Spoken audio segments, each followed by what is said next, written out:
Sa Facebook Live na ito, makikitang nag-e-empake ang isang lalaki. Grabe ba guys? Ang sinusubukan niyang takasan noon, pagragasa ng baha sa inuupahan niyang boarding house sa Davao City. Guys, live update. Nabara ka dahil malamang ako dahil morning house. Kaano nga ni, hindi kaano nga ni. Dahil sa malakas na buhos ng ulan nitong Lunes, maraming lugar sa Davao ang nalubog sa baha. May mga motoristang na-stranded. Ulak ang mga bata noon. Daan-daang residente rin ang kinailangang ilikas.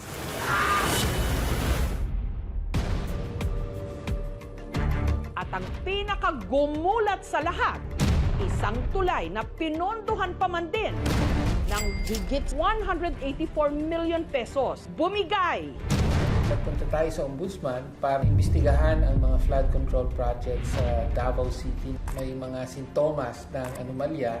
Ang malawakang pagbaha sa Davao City, gawa lang ba ng kalikasan o may katiwaliang dapat imbestigahan? Do, na! Baha na! Ang lalaki sa Davao City ang pump boy o nagtatrabaho sa gasolinahan na si AJ. Kaano nga ni, hindi kaano nga ni.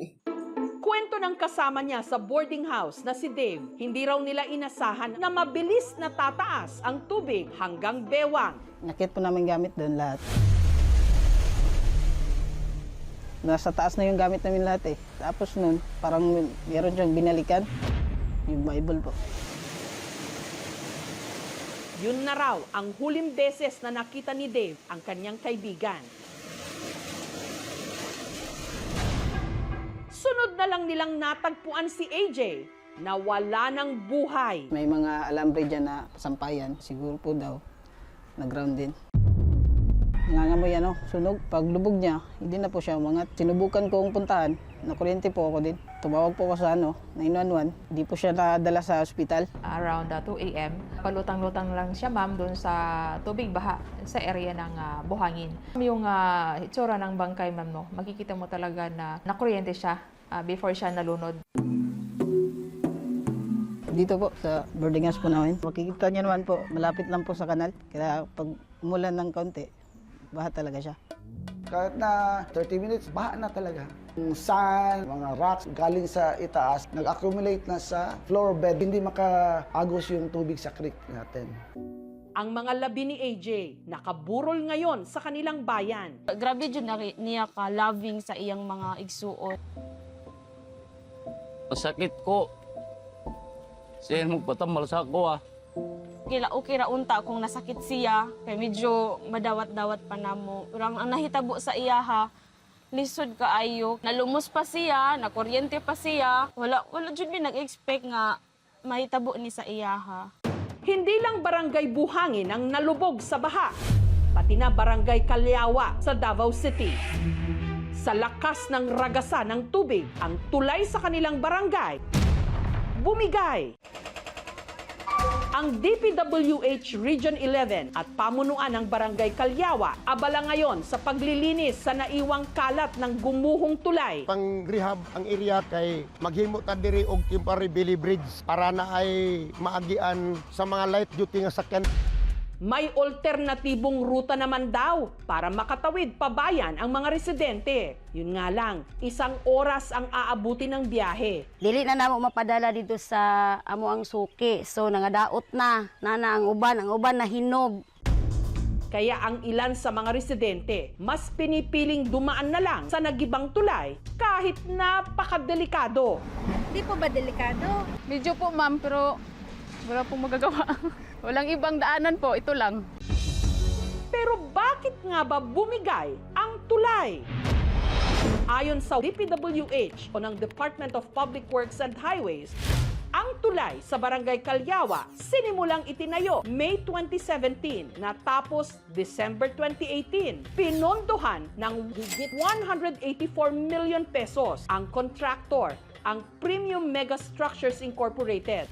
All materials, methodologies, and design specifications implemented during construction complied with the requirements of DPWH. While a full technical assessment is still necessary, it is reasonable to consider that extraordinary rainfall, river widening, and compounding soil erosion over time may have significantly altered site conditions. Yung ating bridge dito, para pa sa mga light vehicle lang talaga. Ayon naman sa Assistant Regional Director ng DPWH Region 11 na si Jueto Tulaylay, ang tulay sa Barangay Calyawa hindi raw substandard. Ang pagguho nito maituturing daw na force majeure o dahil sa hindi makontrol na mga pangyayari gaya ng malakas na ulan. After ng flash floods, yung red line is the actual river channel now. So it shows that the Calyawa Bridge is almost on the middle na of the river channel. 60 meters wide na yung river channel. Nagkaroon ng parang turbulence, talagang no way to survive the bridge. Plus the debris coming from the upstream of the river. Mga 2 months na ma'am, nagbiyanan kami sa district engineer. Akin ang bato, sa kanila ang bakho. Hanggang nagkalakas yung ulan, yung aming mga gawa doon nabuhos lahat sa baba. We are proposing another replacement bridge with a total length of 45 meters. Samantala, may ilang nagsusulong na imbestigahan ang flood control project sa Davao City. Dahil ayon kay Party List Representative Tino, ang ipinondo sa mga ito aabot daw ng 4.4 billion pesos. Nitong May 19, naghain si Tino ng request sa Ombudsman na silipin ang di umano red flags ng 80 sa 121 na flood control projects sa Davao City. Una rito, overlapping. Dalawang proyekto na magkahiwalay, may sariling pondo, pero tila sa isang lugar lang. Isa naman, double funding. Pinaka-common, walang mga detalye. Malaking bahagi sa mga proyekto na ito, may mga red flags, ay congressional insertion. Ang mga proyektong ito ipinagawa mula 2019 hanggang 2022 sa District 1 ng Davao City na sakop ni Congressman Paulo Duterte, panganay na anak ni dating Pangulong Rodrigo Duterte. Marami raw kasi sa mga kontrata na punta sa iisa lang na kontraktor, ang Genesis 88. Ang Genesis 88 Construction Incorporated, construction company na nakabase sa Davao, pagmamay-ari ng negosyanteng si Glenn Escandor. Dati nang naiugnay ang pangalan ni Escandor sa mga Duterte. Nagsilbi rin siyang sports advisor ng dating Pangulo.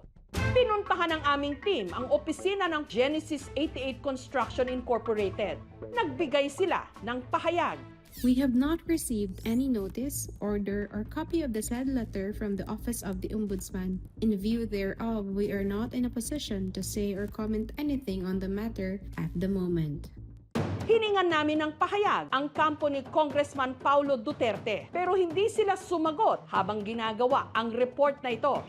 Pero sa isang Facebook post, bumuwelta siya sa mga batikos.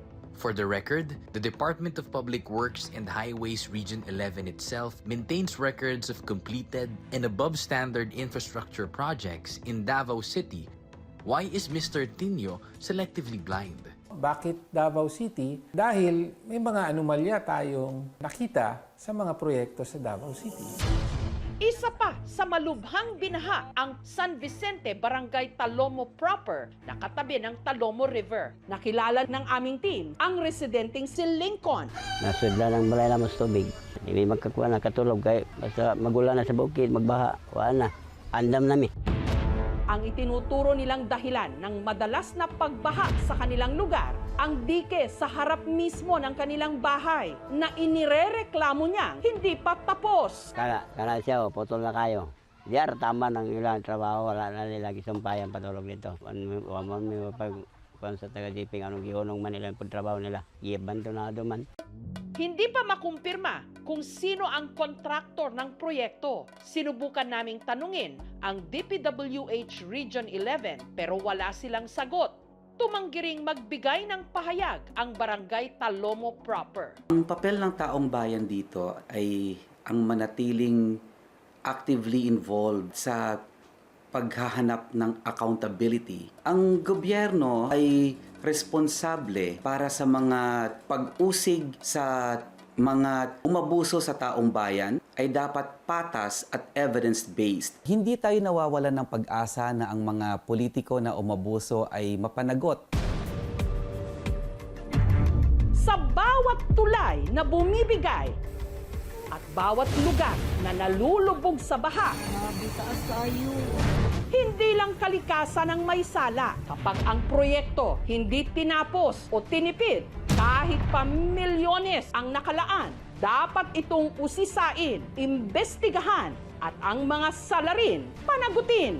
Dahil sa huli ang nagbabayad, taong bayan.